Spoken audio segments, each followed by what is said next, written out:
Hello everyone. तो आज जो मेरी पोइट्री है वो रियलिटी के बेसिस पे है।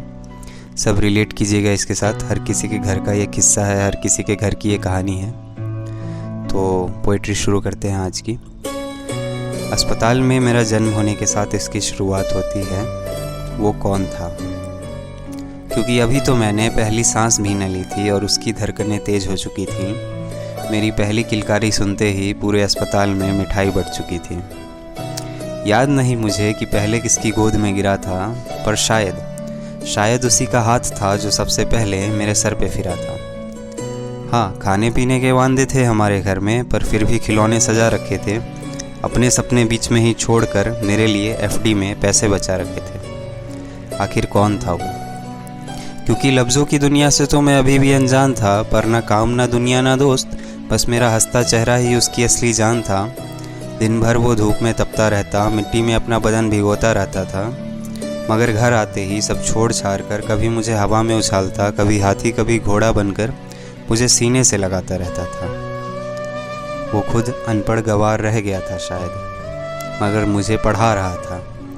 पैरों में मेरे छाले ना पड़ जाएं, इसलिए कंधे पर बिठाकर स्कूल ले जाया करता था। आखिर कौन था वो जो अपने हिस्से की रोटी मुझे खिलाकर खुद भूखे पेट सोता था, खुद फटे पुराने कपड़े पहन लेता, मगर हर दिवाली में मेरे लिए नए कपड़े लाता था।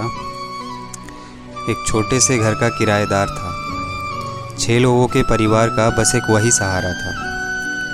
माँ की दवाएं, बहन की शादी और मेरी हर खुशी के लिए किसी और के आगे हाथ फैलाए, सर झुकाए किस्मत का मारा था। आखिर कौन था वो जिससे बुखार तो आता था लेकिन गोली नहीं लेता था, दर्द तो होता था लेकिन बांट नहीं पाता था, और शायद आंसू आता था उसकी प्यारी सी आंखों में, लेकिन कभी बह नहीं पाता था। आखिर कौन था वो जो मेरी जवानी के साथ खुद बूढ़ा हो रहा था? दर्द ने उसके पैरों को जकड़ रखा था, मगर मेरे लिए भाग रहा था। जवानी मुझ पर चढ़ती गई, बाल उसके सफ़ेद होने लगे। जवानी मुझ पर चढ़ती गई, बाल उसके सफ़ेद होने लगे, जो अब तक मेरी आंखों के साथी थे। आज वही आंसू उसकी आंखों से रोने लगे। घुटनों से लेकर चलने तक का सफ़र मैंने उसके साथ तय किया था। घुटनों से लेकर चलने तक का सफ़र मैंने उसके साथ तय किया था, लेकिन अब जवानी मुझे दौड़ने को कह रही थी और वो मेरे साथ नहीं दौड़ सकता था। इसलिए अपनी मंजिल तक पहुंचने के लिए मैं इतना नीच बन चुका था कि उसे बीच राह में बेहाल बेसहारा गिरता हुआ छोड़ देना चाहता था। आखिर भूल जो गया था, क्योंकि अब पैसे जो कमाने लगा था तो उसकी हर नसीहत मुझे गुस्सा दिलाती, और बेटा सब ठीक तो है ना, उसकी ये हमदर्दी भी मानो मेरे सीने में आग लगाती थी। वक्त ने करवट बदली।